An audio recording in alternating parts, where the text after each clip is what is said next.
Hello and welcome to another episode of Hollywood Wargaming, and in this video we are going to be continuing our Bolt Action Unit Guide series, and taking a look at the Veteran Experience status for both infantry and vehicles. And if you've been following these videos or know anything about the Bolt Action rules, you will know that there is 3 main tiers of unit experience that are intended to represent the fighters of the Second World War, ranging from conscripted civilians all the way up to hardened veterans, who not only have more training than the average enlisted soldier, but often possess more battlefield experience and a full dedication towards the cause of their nation. And at a points cost of about 30% more than your regular experienced unit, veterans are going to be the most expensive, but often the most potent units that you can take in your list. And much like the inexperienced units that we covered in a previous video, veteran units are going to have a slew of keywords that are often attached to them that will further represent them as a specialized elite fighting force, such as the Fanatics or Stubborn special rule, both of which we will be covering in this video today alongside the veteran unit stat line. But what is the veteran units in Bolt Action? Well, like I said earlier, it is supposed to represent the best of the best units that every faction in the game has to offer. And because of that, the average infantryman armed with a sole rifle is going to go up from 10 points to 13 points to achieve that veteran status. And being a veteran in Bolt Action is going to give you 1 extra leadership value, taking you from the standard regular leadership value of 9 up to a leadership value of 10, and taking their damage roll from a 4+ up to a 5+, increasing your odds of surviving a hit from oncoming fire by about 17%. On top of that, when it comes down to equipping your squad, veterans do tend to have more access to special weapons such as SMGs and LMGs, and in the case of factions like the US, more BARs, which becomes a whole new layer of meta when it comes to offensive capabilities on the battlefield. So right away, with that increased leadership value, you're going to have a unit that can more reliably activate each turn, which means this unit will have a lower chance of getting pinned into the dirt and prevent them from making their points back. And with that increased leadership, with just 1 pin marker on this unit, you are still going to have about an 84% chance of activating and shaking that single pin marker, which is a very favorable statistic, and even with 3 pin markers on them, this unit is going to have a 58% chance of activating. I know in previous videos I've said 50-50 when it comes down to a leadership value of 7, but that is just my cynical wargaming brain, rounding down the odds to keep me from doing anything too bold. But overall, my point being is that veteran units have an easier time activating and can be a lot more reliable in that regard, which can be very nice for your pivotal army list units, who you rely on doing most of your heavy lifting, be it damage or objective capping. That being said, keep in mind that whether your unit is a veteran or not, they will suffer a -1 hit penalty for each pin marker they have on them, regardless if they activate or not. So even if you do sink that Hail Mary activation on a veteran unit that has 5 pins on them, they will still likely be hitting on double 6s, which is not favorable. So long story short, while it is nice to have that extra leadership, it doesn't mean that you should be neglecting rally orders on these units. But after the leadership value, we are going to have the fact that this makes your units a 5+ to wound, meaning your chance of losing models when they receive a hit is going to go from 50% down to just 33%, which means you are going to lose a lot less models over the course of a battle. And that is incredibly useful when going up against lists that focus on destroying your units, especially if they plan on running melee, as it may give you a major upper hand when determining casualties. And when you combine that higher toughness with the access to more special weapons, especially submachine guns that give you the tough fighters special rule, this will make veteran units very ideal for shock and awe tactics, whether it be close range combat or full-blown melee. Meanwhile, on veteran vehicle units, we are going to be getting a slightly different bonus here. First of all, they are going to have a leadership value of 10, which is quite nice on your vehicle units, as they are more expensive, and every time they fail to activate is going to be a major loss for you, as you probably won't be getting that unit's points back on the battlefield. After that, we know that vehicles aren't damaged the same way infantry models are, so rather than getting a flat-out buff to their toughness, veteran vehicles are instead going to ignore all pin markers from heavy weapons that do not actually have the capability of penetrating them. Now, as we know, inexperienced vehicle units always receive pin markers when targeted by a weapon with at least penetration value of 1, regardless as to whether it can actually penetrate it or not. Meanwhile, on regular armored vehicles, when receiving a hit from such a weapon, they will roll a die and on a 4+, shrug off the hits. However, for veteran vehicles, you will flat out ignore any hits coming into you from weapons that don't have a penetration value that can practically pierce your armor. So should an anti-tank rifle with a penetration value of 2 shoot the front armor of your medium tank, your veteran vehicle will straight up not receive a pin marker here, as your crew is experienced enough to know that this is not a life-threatening hit. However, it is worth noting that this is only for fully enclosed armored vehicles. Vehicles with the open top rule can always receive pins from small arms fire and other weapons, so this veteran advantage will not come in handy if your vehicle is open topped. And overall, while it is nice to flat out ignore pin markers from units that can't penetrate you, it's not totally necessary, as most players don't really bother with armor-piercing weapons unless they are big enough to kill a medium tank anyways. And even on top of that, it's really going to take a cunning commander to realize that his HMG can be used to pin down a heavy tank that he knows hasn't been upgraded to the veteran status. However, there are a few other niche scenarios in which upgrading your vehicle to a veteran has additional bonuses. The most notable one is going to be with the gyro stabilizers on the US Shermans, as upgrading those tanks to a veteran in that faction will allow you to move and shoot without suffering a -1 hit penalty. All of that being said, vehicles in bolt action have a very difficult time making their points back due to the way that Warlord has gone about scaling their points. And for the most part, increasing your vehicle's experience to veteran tends to be a lot more of an investment than it's actually worth. However, I don't think the same thing can be said for infantry, as the increased toughness, morale, and access to more weapons really makes veteran infantry some of the most impressive units that bolt action has to offer. Now, before I go on and start praising veteran infantry as the sole heroes of bolt action, keep in mind that if your reinforced platoon only has 3 veteran infantry squads in it, your opponent is likely going to out-activate and outmaneuver you on the battlefield, and for the most part, more squads equals more pin markers you can put out each turn, so if you go too top-heavy with putting your points into veteran units, it may come around and bite you in the rear.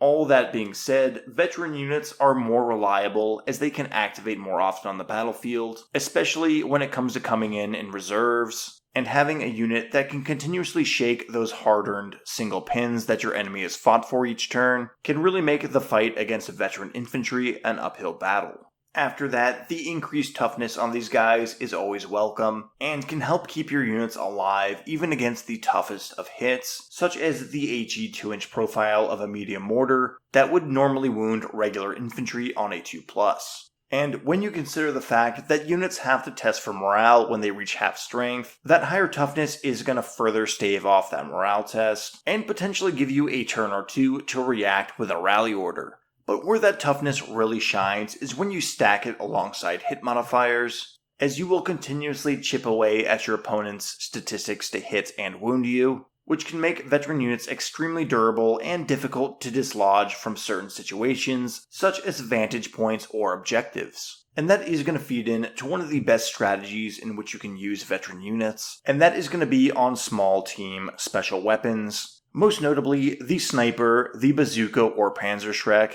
and arguably most importantly, the flamethrower. These small man teams, while pricey for just 2 models, are usually not that expensive, and the 30% point increase that you would pay for making these guys veterans is going to be very tolerable in the grand scheme of your overall budget, and it's going to make these high priority targets that much harder to kill. And as we all know, one turn with all of these weapons, especially a rocket launcher or a flamethrower, can potentially win a game. So upping these small weapon teams to resist harassment fire and ensure that they last longer on the battlefield to accomplish their objective is well worth the 15 extra points you would spend on it. However, on other support weapons, such as mortars, medium machine guns, or artillery pieces, upgrading them to veteran may be a premium that is simply not worth the price. Flamethrowers and rocket launchers have to get close to your opponent to be used, and snipers tend to draw the ire from other snipers. But for long-range weapons, such as anti-tank guns or mortars, they usually tend to receive less fire.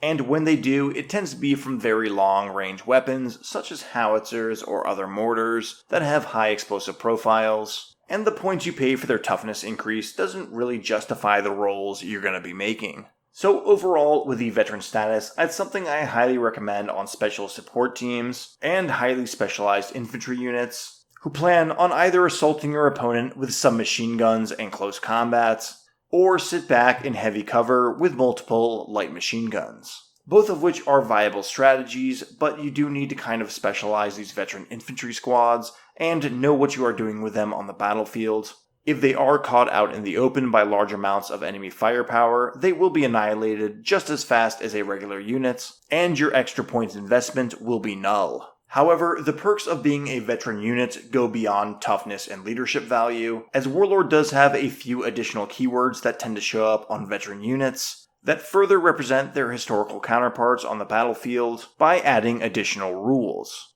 And the first of these rules is going to be the stubborn keyword. And this rule lays out that when you are forced to take a morale check, you will test on your base leadership value and ignore the pin markers that would usually modify that number. So, for example, if a unit with the stubborn keyword is hit with a flamethrower and receives 3 pins from it, rather than being forced to morale check at their regular leadership value minus those 3 pins, they will test at the standard leadership value, which on a veteran unit would be 10 instead of 7. And this rule tends to show up on units like paratroopers, or other infantry models who know that their back is against the wall and they have no real avenue of retreat. And while it may seem a bit niche, it's really going to prevent your opponent's plays in which they dump a lot of firepower into your single units in one turn, in hopes that they can drop them to half strength and force a retreat in a turn in which they have a ton of pins on them. And that's really good, especially if your veteran unit